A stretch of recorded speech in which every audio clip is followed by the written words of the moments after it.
What's up, gamers? I know I'm a little bit late to the party on this one, but I told myself I wasn't going to buy any more of these H700 devices, but then it kept staring me in the face, and yes, I'm talking about the RG40XX H. I got the blue one and I can't wait to see this color, so let's get into it. Now yes, I know we've gotten a lot of these H700 devices over the last few months, but they keep improving them with firmware updates, and so they're really worth more now than they've ever been, and this 40XX is no exception. Now this does come with a charging cable and a manual, but it doesn't have a screen protector in the box anymore, and I'm kind of sad about that. They've been shying away from the screen protectors lately, and I guess they just are either trying to cut costs or maybe they got feedback that nobody was really using them. I like the screen protectors though, so I'm kind of sad that it's not there. Let's go ahead and see the device itself and the moment of truth. Shing! Okay, when I first saw this, I thought, man, the blue one just looks cheap. It looks like a toy. And when I see it in person, it looks different with my eye than it does on the camera. The color is different. This is more of a deeper, almost like a royal blue. It just looks brighter on camera for some reason than it really is in person. But I do have to say right off the bat, this is really comfortable to hold. I mean, truly, this is shocking to me. This is more comfortable than I thought it would be. We've already got some fingerprints on here though. I've only been holding it for a minute. I mean, the sticks feel like you expect them to feel, except honestly, I thought they would have a little more room to wiggle there, but they don't. The D-pad feels a lot like the 35XX Plus to me. It's a little more stiff. The face buttons are too, but they have a really good travel distance and springiness to them. So I think I'm going to like both of those. Oh gosh. Why? Why do they keep doing this? Does that not drive them nuts when they're testing these? It's so loud. I mean, the face buttons are great, but this is crazy. Start, select, and menu are all clicky as well, but they have a muted click to them, so it's not so bad. But man, those triggers and bumpers are just, they feel like the placement of them is really nice. The placement of them is really nice. I do like the stacked triggers and bumpers. I can tell which one's which without, looking. They feel good. They're just too dang loud. All right, just moving around here though, we do have a 3.5mm headphone jack on the bottom, 2 SD card slots. Our stereo speakers are also on the bottom, and then on top we have an HDMI out, a reset button, our USB-C for charging, an LED power light, our volume rocker, and our power button. Let's turn this on and see what we have. There's that LED, a nice screen. Anbernic. We do get our nice button noises that everyone loves so much. I'm just going to go ahead and turn them off. Sorry about that. I know you love it so much, but you got to make sure that the audio of the video works and all this, it's all good. So everything here is as we've come to expect from the stock OS.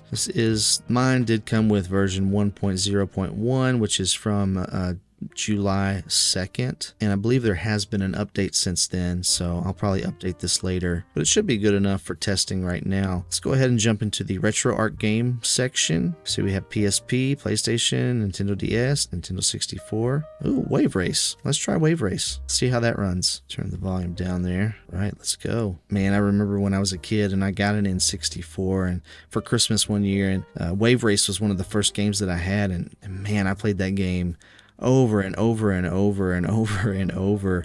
I still have my cartridge and my N64 actually. I loved that game. I eventually learned all the shortcuts and sometimes could do stunts off of the waves if I could hit them just right. And the water physics were just so ahead of its time and honestly still hold up today. This plays great.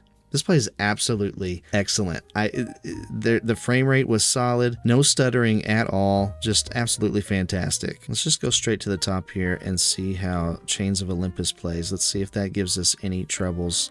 It usually does. But like I said, they keep updating things and making things run better on this same hardware, so maybe they've smoothed some things out. All right, I went ahead and turned the frame counter on. We'll see how this does. It did well through the cutscene, but now it's cut it in half. Let's see how it plays here, though. Now, I did notice in the settings that frame skip was turned on to 1. It is playing, it says, at 100%, around 98 to 101%, but we're playing it at 15 frames out of 30, so that That frame skip is definitely there, but it is playable. They also have it set already to take advantage of the full screen here, even though this is not a 16:9 screen. All right, I made a couple of adjustments in the settings and turned frame skip off actually, and now we're getting really close to the 30 frames per second most of the time. It's just not quite getting there, so that is unfortunate. But again, they are showing improvements because that was not the case earlier this year at all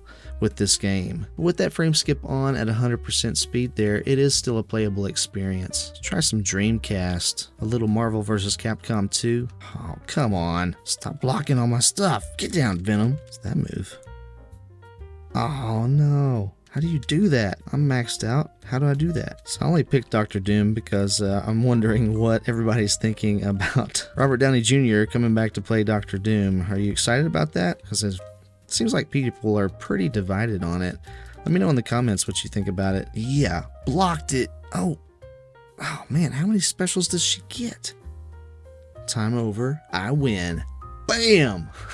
I'm sorry you had to witness that. That was pretty terrible. But it did run really smoothly, and so it seems like Dreamcast is going to be pretty good. Look nice on this screen too. Oh, so you can see the Super Nintendo shaders and overlays. They have kind of already pre-programmed into here, but I do kind of wish we could change the saturation here on the screen just to give the colors a little more pop. So I'm kind of enjoying the RGB around the sticks. They do have some different modes for the RGB around the sticks. I'm going to try this double joystick chasing light where it chases you around. Give that one a whirl. You can change the brightness as well as the colors. Now you can't turn the frame rate on by holding menu on the left and hitting Y. You can turn that on and off. And if you need to quit a game, you hold menu and hit start. So those are just a couple of shortcuts here. Let's try out some 8-man. Oh yeah. Whoop, whoop, whoop. Yeah. So Neo Geo's running really well. We're getting, a solid 60 frames out of the Neo Geo. And I guess my only real observation about this screen is just that, I can tell that the image isn't quite as sharp as it is on the 3.5-inch devices, or even the 28XX, which is a 2.8-inch device. Those pixel densities are just so much better because this still is a 640 by 480 resolution, I do believe, on this 4-inch display here. So it's just not quite as sharp, I guess, as the other devices that I've tested out, but that doesn't mean it doesn't look good. It does. It's nice to have a slightly bigger screen. I guess I just kind of wish that the pixel density was more in line with the other devices, with just having a higher resolution, I guess, maybe. And again, I think it would look a little better if the colors were just a little more saturated. This Game Boy Advance shader looks really good on here, actually. I do want to take a moment to take a listen to these speakers.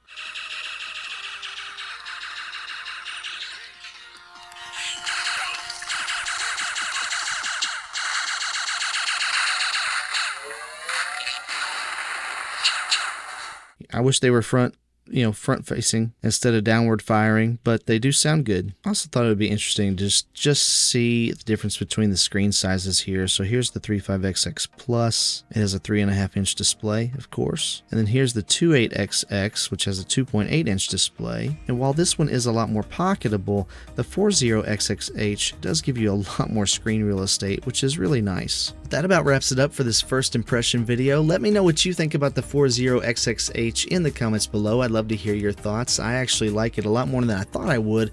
Even the color, and it's a lot more comfortable than I thought it was going to be. So that's really shocked me. I can't wait to do a full review here in a couple of weeks. But if you're interested in picking one of these up, you can help support the channel by clicking the affiliate links in the description below. Also, don't forget to like, subscribe, and share this video with a friend. But until next time, stay kind and encouraging out there, and I'll catch you on the flippity flip.